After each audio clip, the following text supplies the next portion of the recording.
Tournèrent à Jérusalem en annonçant la bonne nouvelle dans plusieurs villes et des Samaries. Amen. Amen. Alors, dans Matthieu chapitre 16, nous allons lire les versets 16 à 18.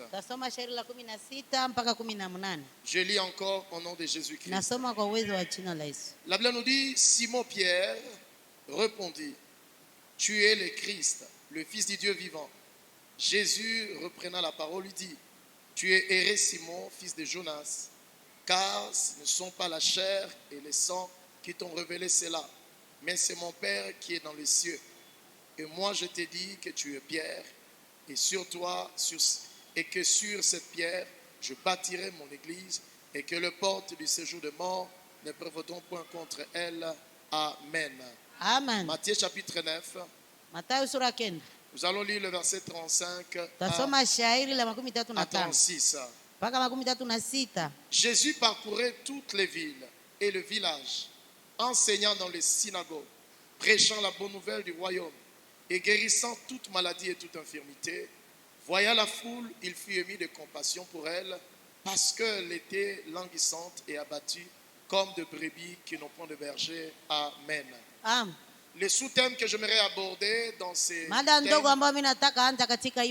abondance, compassion et mission en Christ.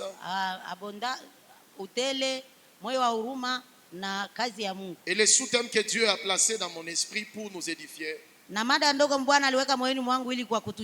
pour susciter à nous le révolte et le réveil,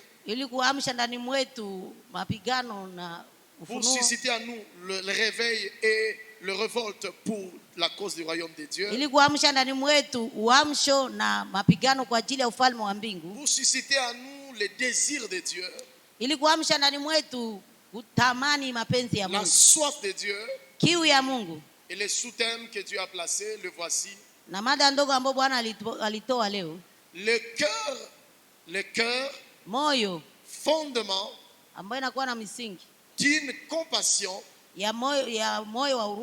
efficace pour une mission holistique.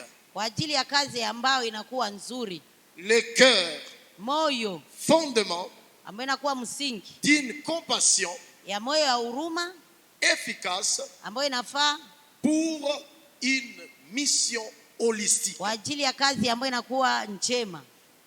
Bien-aimés dans le Seigneur, deux objectifs cet après-midi. Le premier objectif, autour de ce sous-thème, c'est de nous révéler les soucis de Dieu par rapport à son retour. Je dirais encore plus mieux. Le premier objectif, c'est à cause du retour de Jésus. Pourquoi ce sous-thème? À cause du retour de Christ.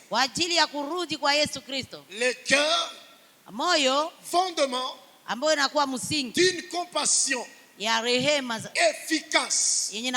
S'il y a les choses efficaces, il y a des choses qui ne sont pas efficaces qu'on appelle le moins efficaces. Et celui qui ne connaît pas les choses efficaces, lorsqu'il est en face des choses non efficaces, il pensera qu'il est devant les choses efficaces. Le cœur, fondement d'une compassion efficace pour la mission holistique. Quand nous lisons Matthieu 16, le Seigneur dit au verset 18, il dit, je bâtirai mon église. Si le Seigneur a à cœur de bâtir l'église, c'est qu'il a à cœur de bâtir une église holistique, et dont à son sein il y a des hommes holistiques, des femmes holistiques. Jésus dit, je bâtirai mon église, et ni même les portes de séjour de mort ne prévaudront point contre elle. Jésus a à cœur de bâtir une église holistique. Bwana anakuwa na haja ya kujenga kanisa nzuri. Et c'est la raison pour laquelle, frères et sœurs, Na ndio maana ambao ndugu na dada, Dieu nous a mis à cœur ce sous-thème. Na Bwana alitupatia katika mioyo yetu hii mada ndogo. Dans Proverbe 4 le verset 23. Ndani ya Mezali 4 shairi la 23. La Bible nous dit ceci. Biblia inatuambia hivi. Garde ton cœur plus que toute chose. Linda moyo wako kuliko mambo yote. Car de lui viennent les sources de la Sababu vie. ndani yake kuna kuwa chemi za uzima. Donc nous aurons à étudier le cœur. Kusema tutakuwa wenye kujifunza moyo. À étudier le cœur. Tutakuwa wenye kujifunza moyo. Moment nous étions en train d'étudier nos cœurs. Na kwa hiyo muda tutakuwa tukijifunza mioyo yetu. Nous allons parler du cœur anatomique. Tutakuwa tukisoma moyo kama vile kawaida ya moyo. Nous allons le présenter. Tutaionyesha ses fondements et ses complications. Jinsi iko na majukumu ya magumu. Et ses effets une fois véritablement que ces complications sont néfastes. Na ile mambo ambayo yanatokea kama kuna kuwa mambo yenyewe inazidi kusumbua. Ainsi alors nous serons en train de comprendre le cœur dans la dimension spirituelle du Dieu qui vient restaurer le cœur de l'homme. Na hivyo tutakuwa tukitambua moyo katika hali ya kiroho, jinsi Mungu anakuya iumba tena upya. Dans Matthieu 9 là que nous venons de lire. Ndani ya Mathayo 9 ambao tumesoma, le Seigneur nous révèle l'état de son cœur. Bwana anatuonesha hali ya moyo wake. Et l'état de son cœur n'était que en train de pleurer.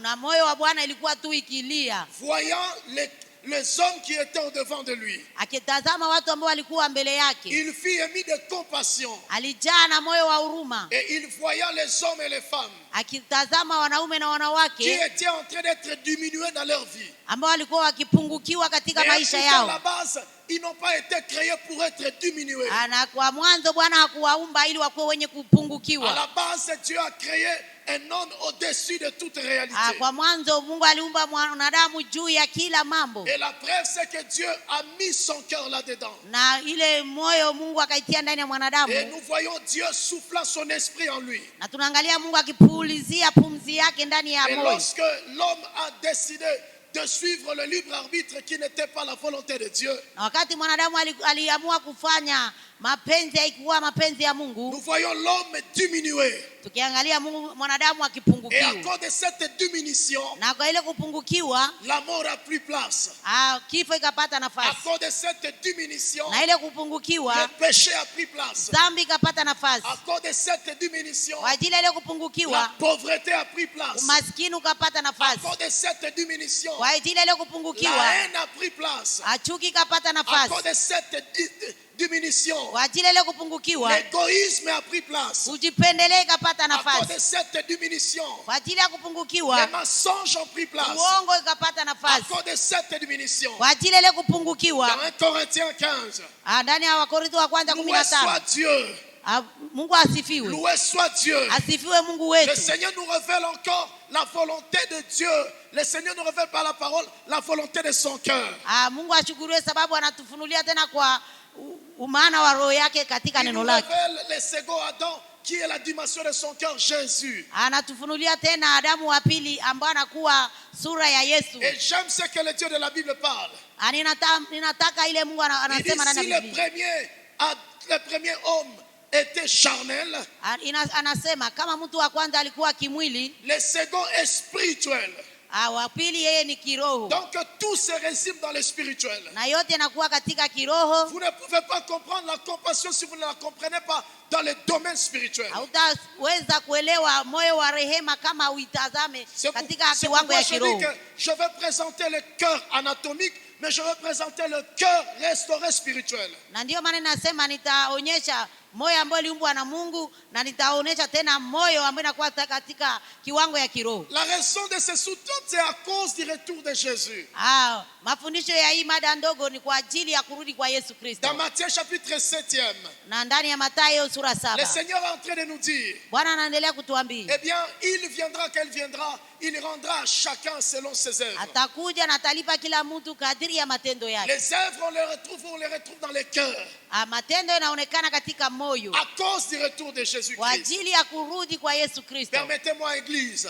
Mniruhusu kanisa. Que l'on ajoute d'autres versets. Na tuongezee ingine maandiko. Romains chapitre 12 le verset 1er. Waroma 12 na shairi la 11. 2 Corinthiens, deuxième épître de Paul aux Corinthiens, chapitre 1er le verset 3e. Wakorintho wa pili sura ya kwanza na shairi la 3. Hébreux chapitre 10, le verset 28. Ebrania 10 na shairi la 28. Je voulais séparer les adjectifs qui sont dans les versets. Nilitaka nigawanye ile matendo ambayo yanakuwa katika maandiko haya. Pour que nous ne puissions pas interpréter quelque chose à tort et à travers. Ili tusiweze kutafsiri mambo vibaya. Romains chapitre 12.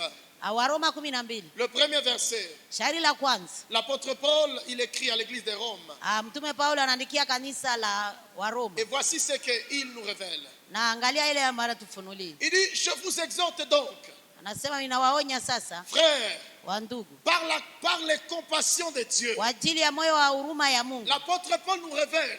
Mtume Paulo anatufunulia. C'est que Matthieu 9 nous parle. Yale ambayo Mathayo 9 inasema. Eh bien, la Bible nous dit que Jésus parcourait de ville et village. Biblia inatuambia Yesu alikuwa akipita katika miji mikuu na miji Et midogo. au verset 36.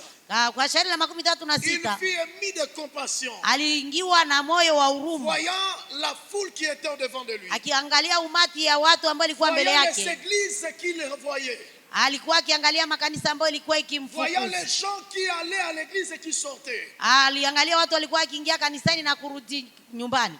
La manière selon qu'il interprétait les Écritures, mais qui n'est pas de la volonté de Dieu. Hali ambao walikuwa wakitafakari neno la Mungu ambao haiko mapenzi ya Mungu. Mais maintenant voici l'apôtre Paul dit. Sasa tazama mtume Paulo anasema. Je vous exhorte donc. Ninawaonya basi. Frères.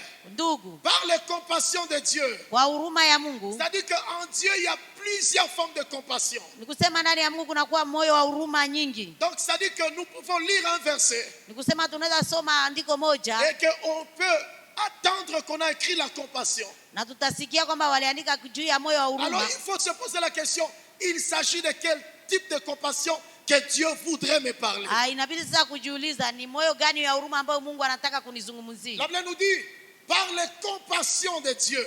Biblia inasema kwa moyo ya huruma ya Mungu. Par les compassions de Dieu. Kwa moyo ya huruma ya Mungu. Deuxième épître de Paul aux Corinthiens. Wakorintho wa pili. Chapitre 1er. Sura ya kwanza. Le verset 3e. Na shairi la 3. La Bible nous dit ceci. Biblia inatuambia hivi. Béni soit Dieu. Abarikiwe Mungu. Le Père de notre Seigneur Jésus-Christ. Bwana wa Bwana wetu Yesu Kristo. Le Père de miséricorde. Baba wa huruma. Et le Dieu de toute consolation. Na Mungu wa kila faraja. Donc ici nous sommes en train de comprendre.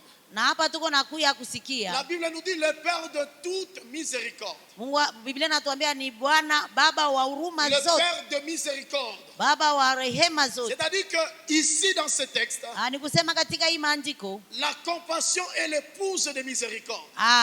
Ile moyo wa huruma inakuwa bibi ya rehema. Mais toutes les miséricordes que nous lirons dans la Bible, na hii moyo yote ya huruma ambayo tutasoma katika maandiko, ne veut pas dire la compassion. Haimaanishe moyo wa rehema. Mais dans ce texte ici, lakini katika hii maandiko, l'apôtre Paul voulait dire, mtume Paulo alitaka kusema, béni soit Dieu, abarikiwe Mungu, le Père de notre Seigneur Jésus-Christ, baba wa Bwana wetu Yesu Kristo, le Père de compassion.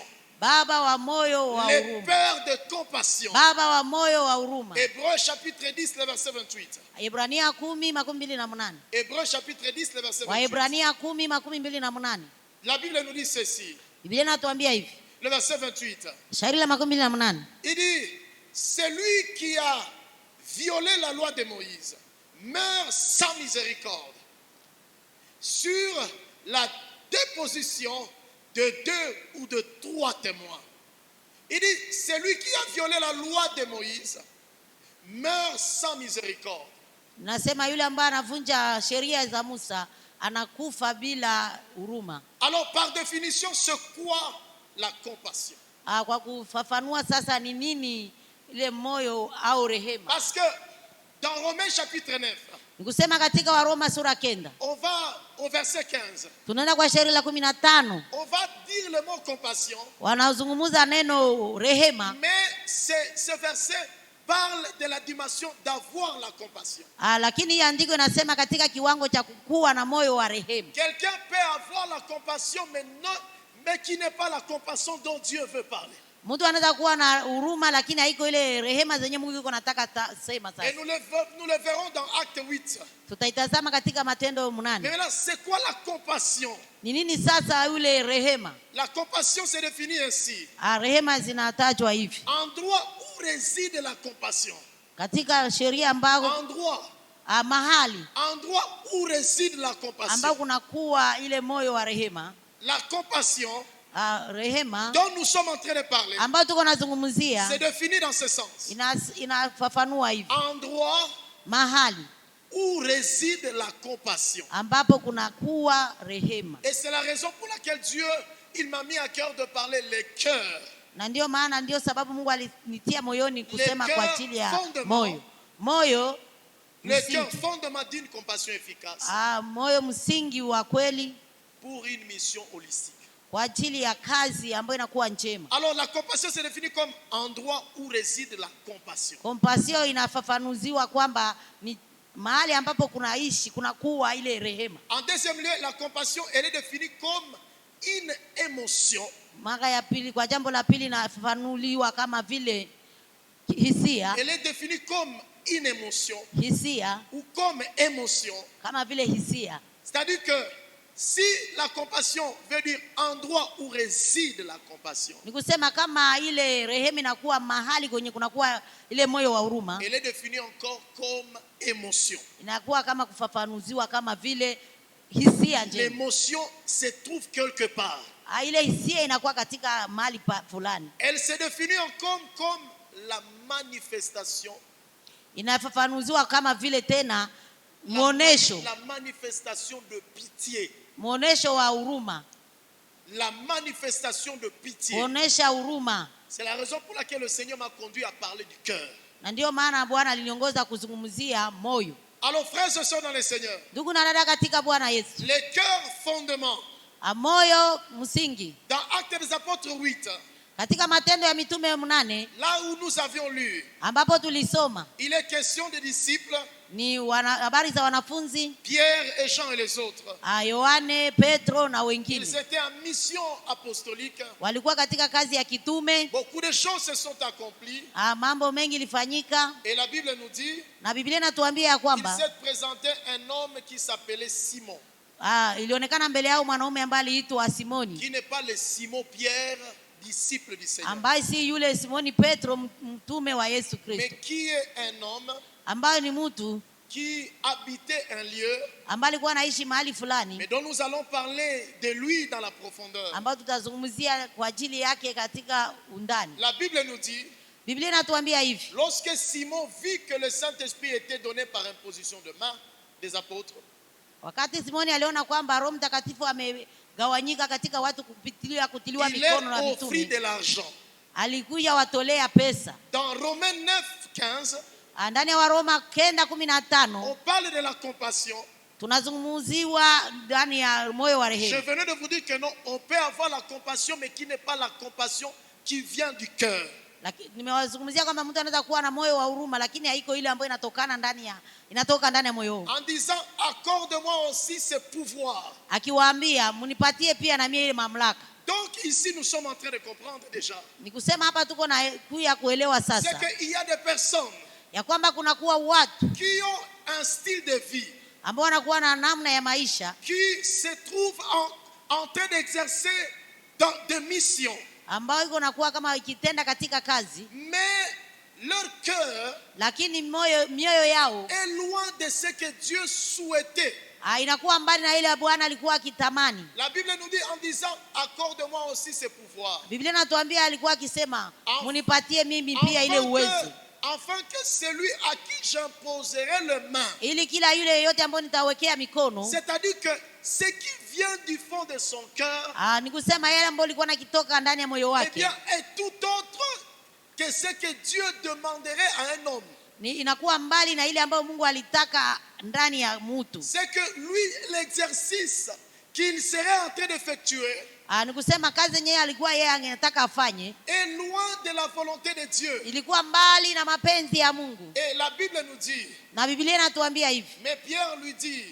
Petro que akamwambia, ton argent périsse avec toi.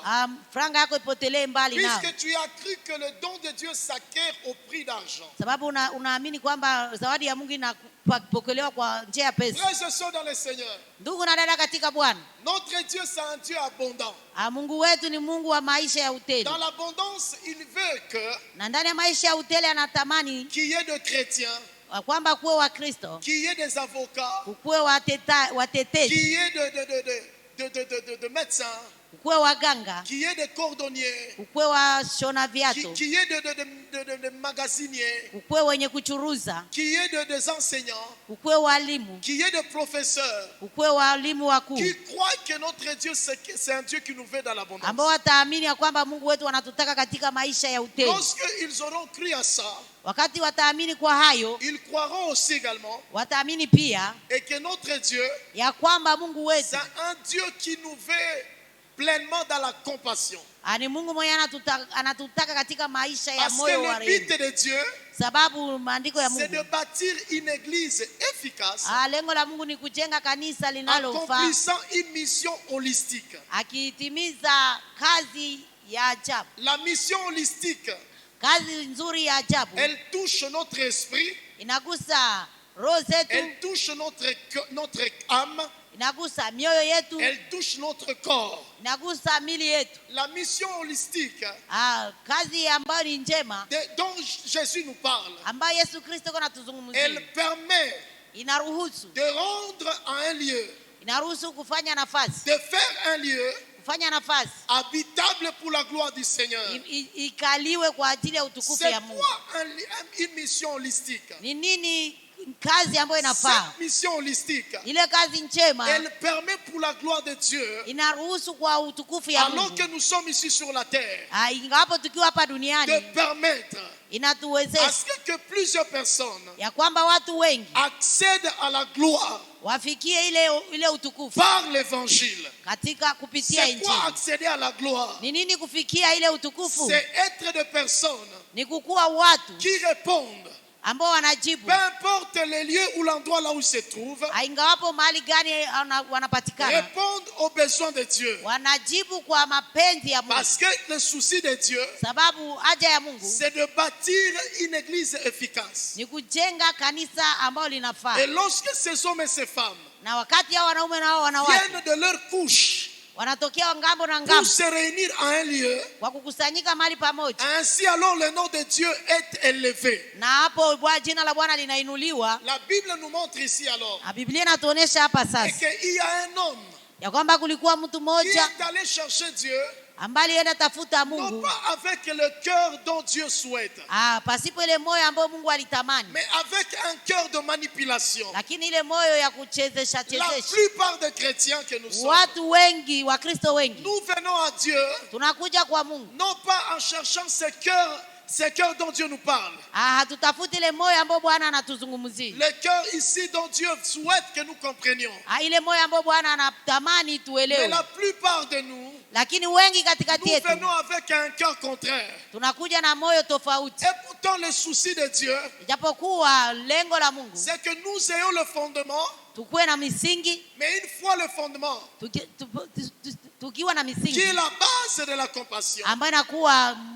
msingi Mais pas ya moyo wa n'importe quelle huruma. compassion, Hapana kila moyo wa huruma, une compassion efficace ile rehema yenye qui nafaa va permettre que nous accomplissions la mission holistique. ambayo itaturuhusu tutimize ile kazi yenye Le nafaa. cœur de Simon ici, Moyo wa huyu Simoni eh bien, c'est un cœur éloigné des objectifs de Dieu. ilikuwa mbali na malengo ya Mungu. Le cœur de Simon ici, Moyo wa huyu Simoni c'est un cœur qui recherche la gloire de l'homme. ambayo ilikuwa moyo wa kutafuta sifa za Ce wanadamu. cœur de Simon ici, Hii moyo wa Simoni c'est un cœur qui recherche tout simplement sa propre notoriété. ilikuwa moyo inatafuta tu kujulikana yake. Il n'y a pas de Dieu. Kulikuwa hakuna umaana ndani yake ya Mungu, hakukuwa faida ya kimungu. C'est le plus grand malheur même de la mission. Na hiyo ndiyo shida kubwa katika kazi pia. Aujourd'hui, l'un des plus grands malheurs kwa leo shida kubwa katika de plusieurs chrétiens dans les églises, Wakristo wengi katika c'est makanisa le fait d'être en face des serviteurs dont leur cœur n'est pas vraiment la compassion dont Dieu souhaite. Et c'est l'un des plus grands combats que les diables ne veulent pas que l'église comprenne. Beaucoup de gens pensent que Dieu les appelle à l'église pour le maintenir au point zéro. Beaucoup de gens pensent que Dieu les appelle à l'église pour rester seulement là réunis. Alors que Dieu a plusieurs objectifs. Et lorsque ces objectifs-là ne sont pas accomplis dans leur temps, on a passé à côté. On a passé à côté. C'est la raison pour laquelle, bien-aimé, je prie pour ces 2 jours où nous serons en train de parler de la compassion comme fondement. Fondement pour la compassion. Le cœur comme fondement.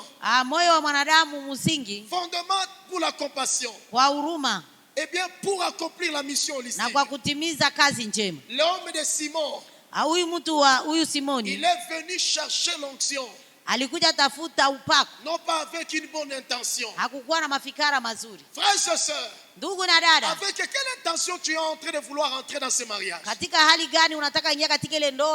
et sœurs, c'est avec quelle intention que tu es en train de vouloir travailler? C'est avec quelle intention que tu veux obtenir ce diplôme? C'est avec quelle intention que tu veux entrer dans le ministère? C'est avec quelle intention que tu veux servir Dieu? C'est avec quelle intention que tu es en train de servir dans un département? C'est avec quelle intention? C'est avec quelle intention? Nous voyons ici un homme qui a des intentions mais qui sont loin de Dieu.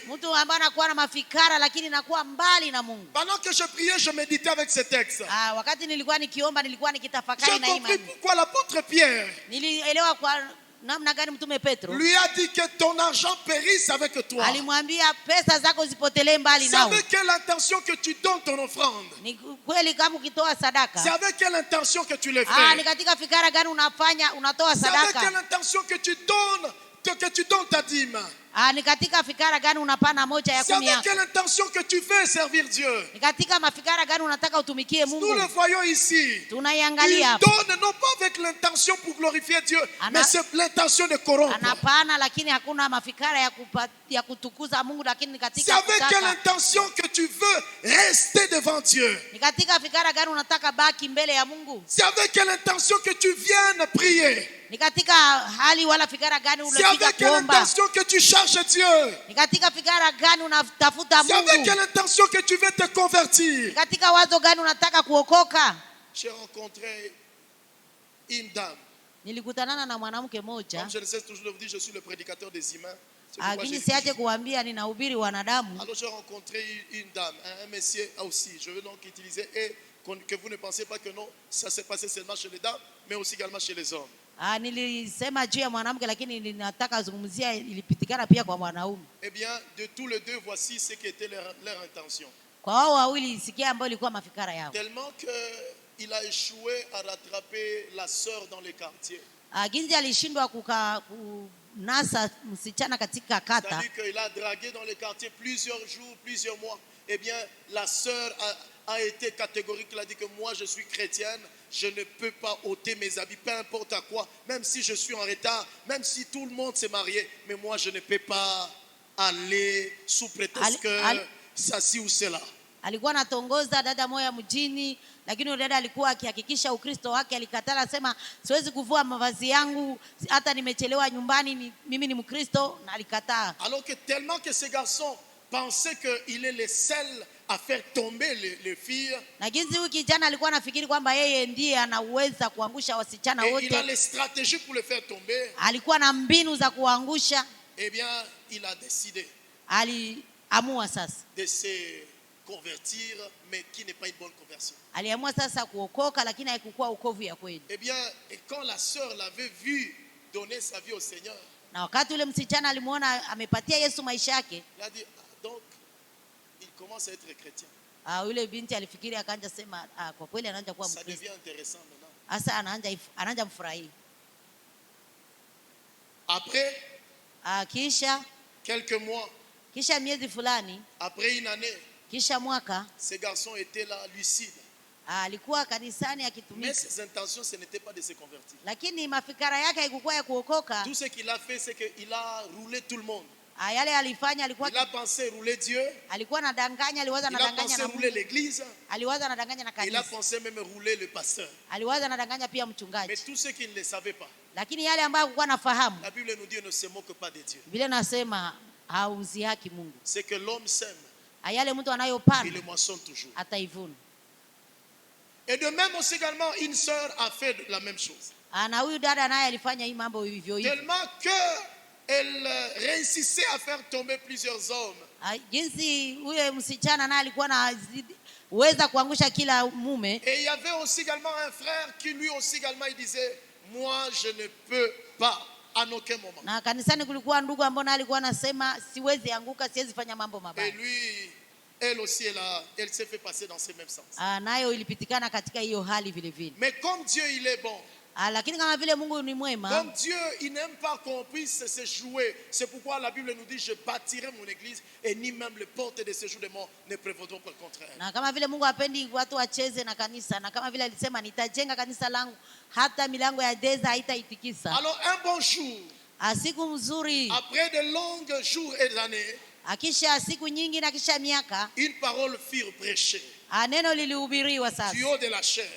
Kwenye madhabahu. Et cette parole expliquait les faits éternels, l'éternité dans le feu de Géna. Na hii neno lilikuwa linazungumzia juu ya moto ya milele. Et quand on a prêché par cette parole, na wakati walihubiri kwa namna ile neno, ce jeune homme qui venait avec des intentions et qui après 2 ans, il était là non pas il était là parce que il avait le cœur pour écouter Dieu. Mais il était là pour le cœur de faire tomber quelqu'un. Yule kijana ambaye alikuwa amekuwa kanisani miaka miwili lakini alikuwa hajaokoka, alikuwa ataka tu angushe watu, alisikia ile neno. Eh bien, quand on a prêché cette parole, sasa wakati walihubiri ile neno, le Seigneur a ouvert son cœur pour qu'il comprenne ce qu'on appelle le feu de Géna. Bwana alifungua moyo wake ili aelewe ni nini moto ya milele. Et c'est le jour où il s'est alors mieux reconverti. Na sasa ndio aliokoka tena sasa. Et il a livré son témoignage à l'église. Na alikuja akatoa ushuhuda kanisani. Frères et sœurs, je suis en train de vous rassurer. Ndugu na dada, niko na wahakikishia. C'est avec quelle intention que tu cherches Dieu? Ni katika fikara gani unatafuta Mungu? C'est avec quel cœur de miséricorde que tu cherches Dieu? Ni katika moyo gani ya huruma unatafuta Mungu? Et c'est pourquoi la mission de Christ na ndio maana kazi ya Kristo est en train de traîner. Inachelewa. Est en train de traîner. Inachelewa. Oh, Jésus Christ a dit, Yesu ijapokuwa Yesu alisema, je bâtirai mon église. Nitajenga kanisa langu. Dieu bâtit son église avec les hommes et les femmes disposés. Mungu anajenga kanisa lake pamoja na wanawake wanaume ambao wanakuwa tayari. Par quoi d'abord? Tayari kwa nini? Disposés à la transformation holistique. Tayari kwa mabadiliko ya kweli. C'est que Dieu n'élève pas pour l'égoïsme.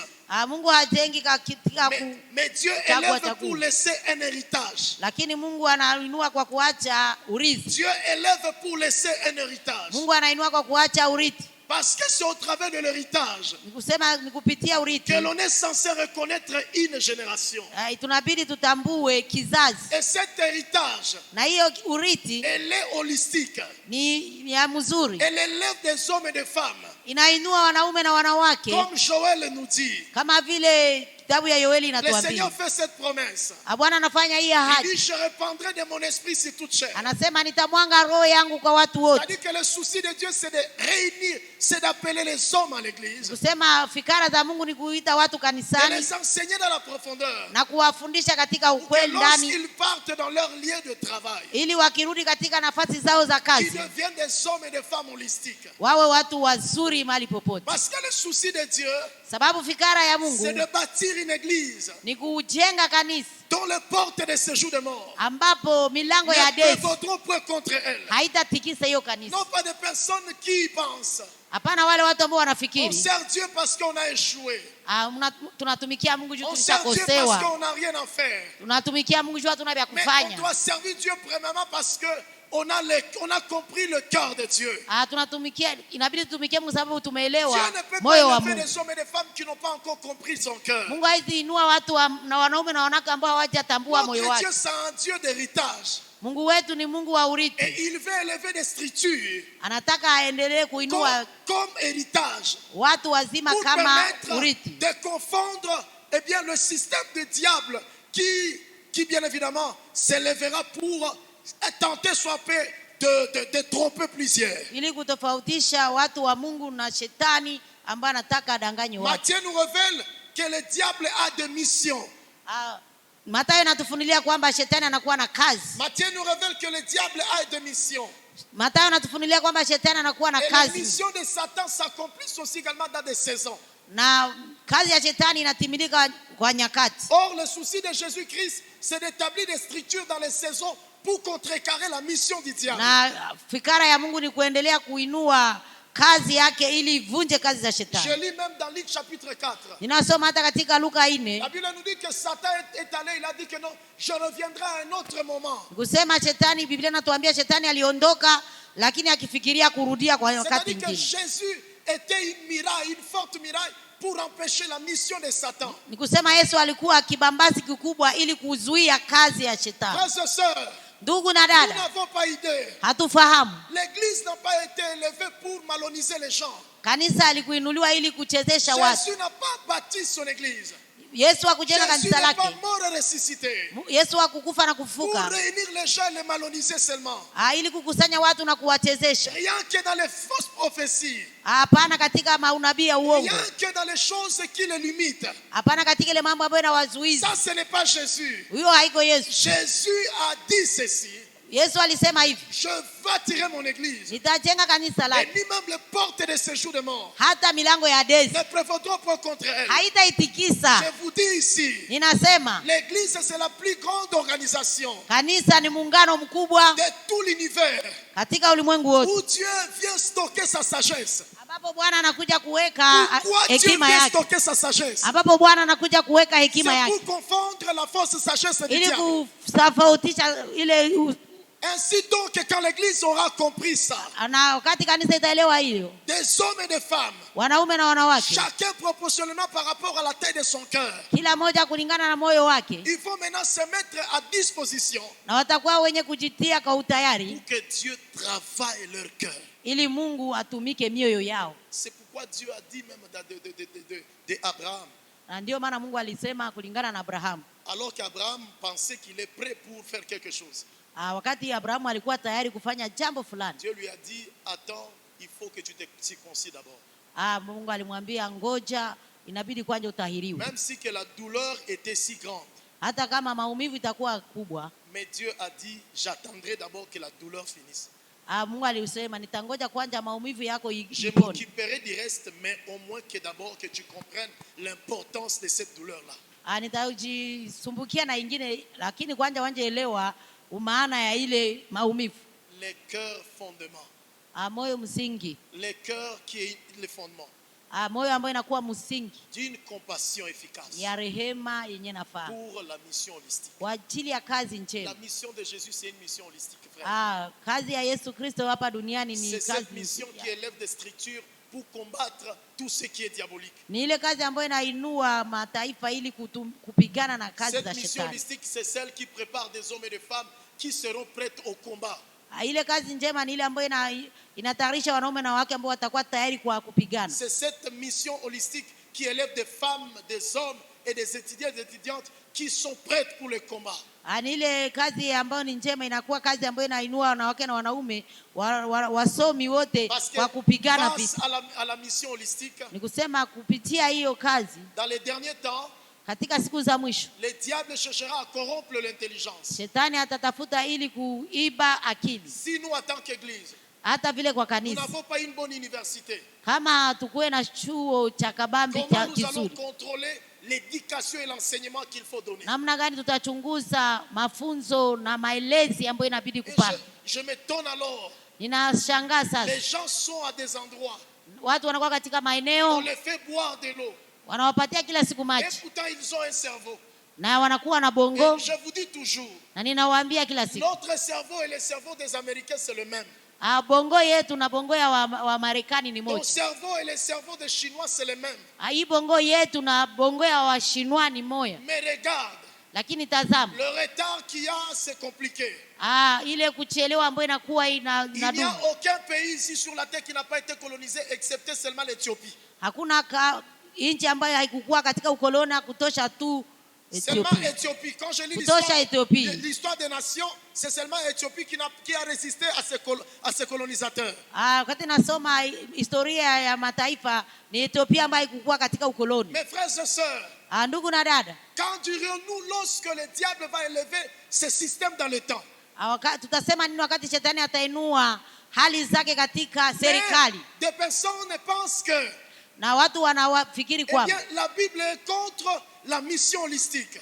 Kwamba Biblia inakatala kazi nzuri. Eh bien, des personnes sont en train de chercher le mariage. Watu watafuta ndoa, mais ils n'ont pas le cœur holistique de Dieu. Hawana moyo tayari ya Mungu. C'est pourquoi alors le diable est en train de faire échouer plusieurs. Na ndio maana shetani kuna acha watu wengi wanashindwa. Les gens sont en train de chercher les diplômes. Watu wanatafuta vyeti. Mais eux-mêmes ils sont incapables de fouiller même dans leurs propres notes pour faire sortir un élément de plus pour l'additionner dans la société. Hawako tayari hata kuangalia katika maandiko yao ili kutosha jambo fulani yenye tafaa katika jamii. Et on dit toujours que non, on attend qu'il faut qu'il y ait une aide. Na wanasema kila siku tunangojea misaada. On attend toujours qu'il faut qu'il y ait une aide. Tunangojea misaada. Bon, je me pose la question. Ninajiswali. Pour que Thomas Edison, Thomas Edison, il a échoué plus de 99 fois. Alishindwa zaidi ya 90 na Qui lui a donné les premiers éléments de matériel pour qu'il commence à penser à fabriquer une ampoule. Na nani alimpatia vitu vya kazi ili aanze kuanza kuunda taa? Beaucoup de personnes veulent devenir des ministres de Dieu.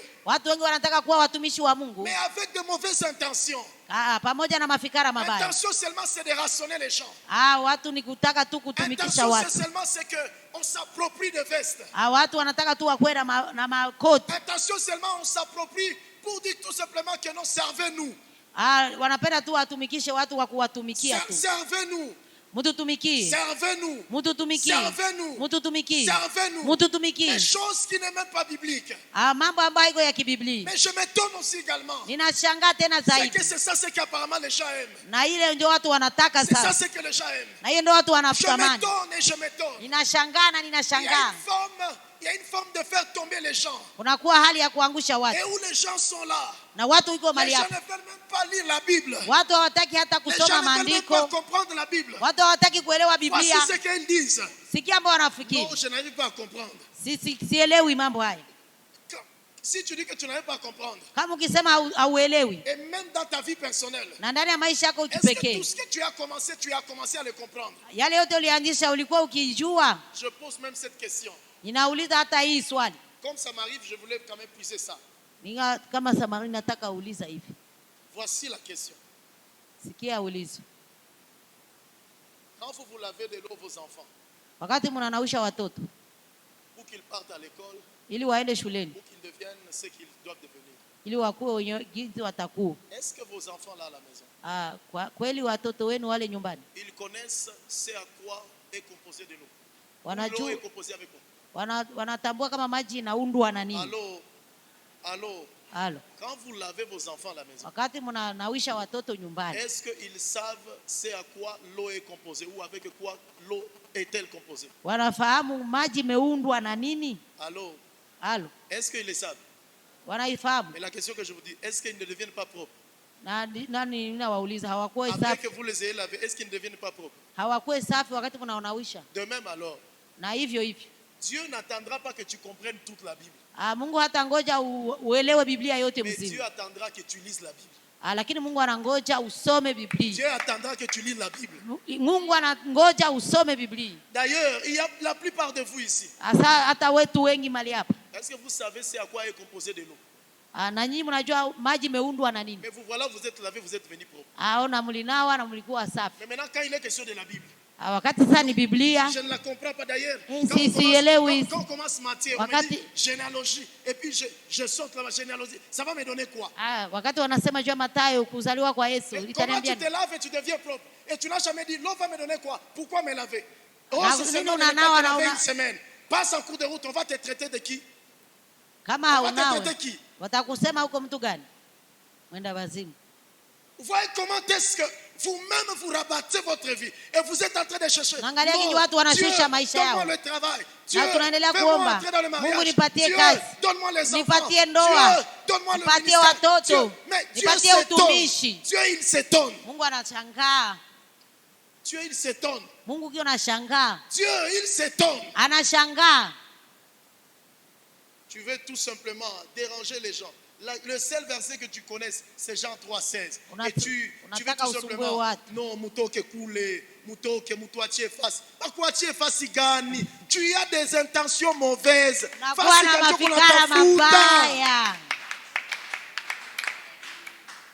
Frère, Dougou, quelle est l'intention de ton cœur? Nini fikara ya moyo wako? Quelle est l'intention de ton cœur? Nini wazo ya moyo wako? Voilà là où la vie t'amène. Angalia wapo maisha na kubeba. Voilà là où la vie nous amène. Angalia wapi maisha na tubeba. Que Dieu nous aide. Mungu atusaidie. Moi j'ai toujours dit frère. Mimi ninazoea sema ndugu. Et je ne cesse toujours de vous le partager. Na sitaacha kuwaambia. Frères et sœurs. Ndugu na dada. Le jour qui vient. Siku ambazo zinakuja. Le jour qui vient. Siku ambazo zinakuja. Parce que la Bible nous le dit. Sababu Biblia iko natuambia. Satan lui-même a dit. Shetani mwenyewe alisema. Après avoir tenté Jésus sur différentes choses. Kisha kujaribu Yesu kwa majaribu mengi. Parce que nous allons en parler par la grâce de Dieu. Tutaizungumzia kwa neema ya Mungu. Si on n'en parle pas, on va en parler tout. Kama tuizungumzie leo tutaizungumzia tu. Mais Satan a dit. Shetani alisema. Je m'en vais.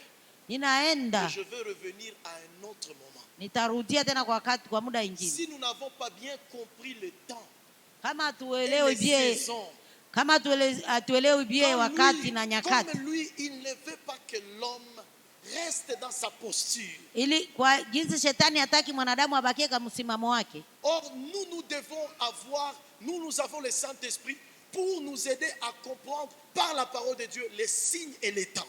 Ana sisi tunakuwa na Roho Mtakatifu yenyewe anatusaidia kuelewa wakati na nyakati. Pour que nous puissions élever afin de lutter, de résister. Ili tuweze kuinua na kuendelea kusimama. Et que nous puissions être dans notre abondance et nous asseoir dans notre abondance. Ili tuwe katika maisha yetu ya utele na tuketi katika maisha yetu ya utele. Frère, si on ne comprend pas ça, ndugu, kama hatuelewe hii mambo, lorsque ce moment-là le diable va élever toutes ces choses-là, wakati shetani atakuja inua hii mambo yote, même l'adoration risque de fuir dans nos bouches. Hata maabudu inaweza kimbia katika kinywa chao. Parce que ça fait partie des stratégies du diable. Sababu yote inakuwa katika mbinu za shetani. Fermer la bouche des chrétiens. Ili kufunga vinywa vya Wakristo. Pour empêcher d'adorer Dieu. Ili kuwazuia kuomba Mungu. Parce que le diable il sait. Sababu shetani anajua. L'adoration des chrétiens. Maabudu ya Wakristo. L'adoration de l'église. Maabudu ya kanisa. Est une puissance. Ni nguvu. Mais maintenant il essaie un peu de le marmailler par de mauvais serviteurs. Anakuja sasa kuwajaribu kupitia watumishi wabaya. Et puis le temps passe. Na muda iko napita. Et puis alors Proverbe va nous dire. Sasa Mezali anakuja tuambie. J'ai vu. Niliangalia. Ce sont les fous, les bandits qui sont assis sur les chevaux. Watu waovi wanakaa kwenye. Mais les héritiers. Lakini warithi sont en train de fouler aux pieds. Wanakuwa wenye kushushwa chini zaidi. Je prie frères et sœurs. Niko naomba kwako ndugu na dada. Cette semaine. Hii juma. À l'issue de chaque moment d'enseignement. Kisha mafundisho yote. Que chacun de nous ait le temps de prier pour nous. Kila mmoja wetu apate muda kujiombea mwenyewe. Parce que Psaume nous dit. Sababu Zaburi anatuambia hivi. Lorsque les fondements sont brisés. Wakati misingi imekwisha kuharibika. Il n'y a rien à espérer. Hakuna kitu ya matumaini. Lorsque le fondement de la vérité de la parole est brisé. Wakati misingi ya kweli ya neno la Mungu. Lorsque le fondement de la parole de Dieu est biaisé. Wakati imekuwa yenye kuharibika. Lorsque le fondement de la parole de Dieu n'est pas celle que Dieu soupirait pour nous. Kama haiko ile ambayo Mungu alikuwa akitamani kwa ajili yetu. Même venir chercher Dieu. Hata kukuja tafuta Mungu. Ça ne sera plus avec force. Haitakuwa na nguvu tena. Mais je crois frères et sœurs. Lakini ninaamini ndugu na dada. Nous pouvons encore faire confiance. Tunaweza kuwa na matumaini tena. À Jésus-Christ. Katika Yesu Kristo. Qui nous veut nous bâtir. Ambaye anatamani kutujenga. Afin d'être fort. Ili tuwe wenye nguvu. Efficace. Wenye wanafaa. Pour accomplir sa mission. ili kutimiza kazi yake. Et la mission de Dieu pour nous, na kazi ya Mungu kwa ajili yetu, c'est d'être porteur de salut, tuwe wenye kubeba wokovu jusqu'aux extrémités de la terre. kwa ulimwengu wote Mais le mzima. salut que nous devons apporter, Na ile wokovu ambayo inabidi les uns vont l'apporter au travers de leur don qu'on peut appeler le don comme enseignant. Wengi wanaweza itembeza kwa njia ya zawadi kama vile mwalimu, d'autres comme étudiants, kama vile mwanafunzi, d'autres comme je sais pas moi juriste ou juge, wengine kama vile waamuzi, na wengine kama vile d'autres comme ministre ou politicien. Wengine kama wanasiasa. Par le fait qu'on nous a beaucoup bombardé avec les enseignements, un chrétien ne peut pas être politicien. Nous avons fini par abandonner et le diable a déjà pris cette position. Na wametudanganya kwamba Mkristo hawezi fanya mambo ya kisiasa. Tumemalizia kuacha na shetani Alors les faux maintenant ont profité de nous. Na watu wabaya sasa wamebahatisha kwa ajili yetu. On nous donne un polo de 1000 francs. Wanatupatia shati ya 1000. Et nous nous donnons une voix pour 5 ans. Na sisi tunampatia sauti kwa miaka 5. Et puis tu rencontres quelqu'un. Na unakutana sasa mtu. Tu penses même qu'il s'est assis à l'école même pour 3 mois. Unafikiri kwamba aliketi kwenye shule miezi 3. Il est parti à l'école et à la limite moi je place seulement que 3 mois. Aliketi kwenye shule miezi 3. Il n'est même pas capable. Hana hata uwezo de faire un distinguo. Haya kutofautisha. Que ce polo là, ya kwamba ile chati, en échange de ma voix pour 5 ans, kwa kuibadilisha na sauti yangu kwa miaka 5, ne représente rien. Haimaanishi kitu. Mettons-nous debout et nous allons prier. Tainuka ili tuombe. Nous allons chercher Dieu, frères et sœurs. Mais Dieu veut nous voir d'une église efficace. Des adorateurs efficaces. Des ouvriers efficaces. Des ouvrières efficaces. Des ministres de Dieu efficaces. Des personnes qui sont prêtes à s'oublier mais à élever d'abord Dieu. Des personnes qui sont à s'oublier d'abord à élever Dieu. Watu ambao wako tayari kujisahau na kuinua kwanza Mungu. Promouvoir ce qui va être notre sécurité, notre Dieu, ses structures. Na kumpatia Mungu ambaye atakuwa ukingo wetu, nguvu zetu. À promouvoir ce qui va élever Dieu, qui ne autre que ses structures. Kukua wenye kuinua Mungu katika kukomaa kwetu. Alors tu vas prier. Sasa utajiombe. Que cette semaine Dieu t'aide. Ili hii wiki Mungu akusaidie. Que Dieu nous aide ici à l'Arche. Mungu atusaidie hapa kanisa yake. Que Dieu nous aide un autre envol. Mungu atupatie tena ingine mwelekeo. Que Dieu nous aide. Mungu atusaidie. Prie le Seigneur. Omba Mungu. Prie Dieu. Omba Bwana. Prie Dieu. Omba. Élève ta voix. Élève ta voix. Élève ta voix. Élève ta voix. Élève ta voix. Élève ta voix. Élève ta voix. Élevons nos voix vers le Seigneur.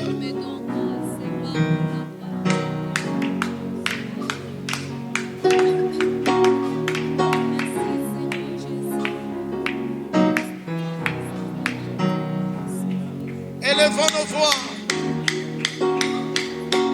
Élevons nos voix. Dieu, mon cœur a besoin de toi. Mon cœur a besoin de toi. Mon cœur a besoin de toi. Mon cœur a besoin de toi. Tu es venu pour me sauver. Pour me sauver afin que par moi, une mission efficace soit accordée. Une vie efficace soit donnée. Une vie efficace soit donnée.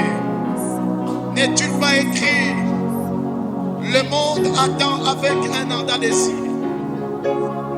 la révélation de fils et de filles de Dieu. Le monde attend avec un ardent désir la révélation de fils et de filles de Dieu. Seigneur, Seigneur, je viens prier pour mon cœur. Loin de toi, il n'y a aucun fondement. Loin de toi, loin de toi, Jésus. Père, viens au secours de mon cœur. Viens au secours de mon cœur. Viens au secours de mon cœur. Oh, oh, les compassions de Jésus. Les compassions de Jésus. Père, mon église sera une église qui défiera le diable sur tous les plans, dans tous les domaines. Mon église Arche Kiwanja sera cette église dont tu soupires pour défier le diable, pour défier Satan, les hommes et les femmes qui s'élèvent dans cette église, dans le mariage, dans le ministère. Père éternel Dieu, des hommes et des femmes qui s'élèvent pour te prier, Père, des hommes remplis, remplis, remplis, non pas des personnes qui te servent avec des arrière-pensées, mais qui te servent parce qu'ils t'ont rencontré. Ils ne peuvent pas arrêter, ils ne peuvent pas couper, ils ne peuvent pas se rétracter.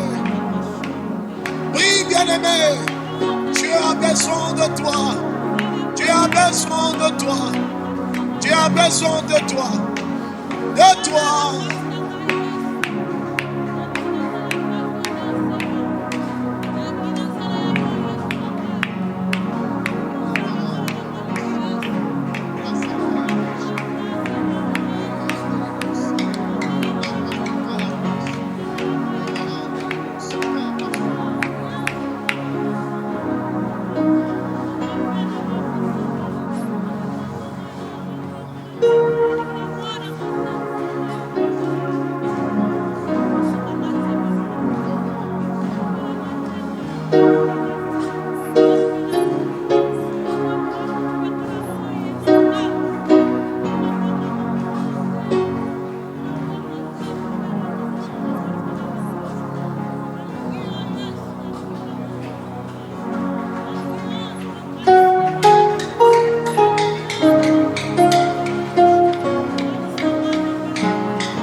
Cette église, ceux qui servent Dieu, il n'y a pas de scandale. Personne n'abusera du corps féminin ou masculin. Personne ne couchera avec quelqu'un dans le département ici. Tout le monde respectera l'un tout comme l'autre. Il n'y a personne qui se servira de la parole de Dieu pour abuser de quelqu'un. Parce que tu as dit, je bâtirai mon église. Ni même les portes de séjour de mort ne prévaudront pas contre elle. En Seigneur, dans cette église, nous accomplissons pleinement la gloire de Dieu, le mandat de Dieu, parce que Dieu a dit, je bâtis mon église, et ni même les portes de séjour de mort ne prévaudront point contre elle, ni même les portes de séjour de mort ne prévaudront point contre elle.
mais c'est pour révéler la divinité de Dieu, la sagesse de Dieu, l'autorité de Dieu et la gloire de Dieu. Et ta gloire est révélée par le style de ton abondance dans notre vie.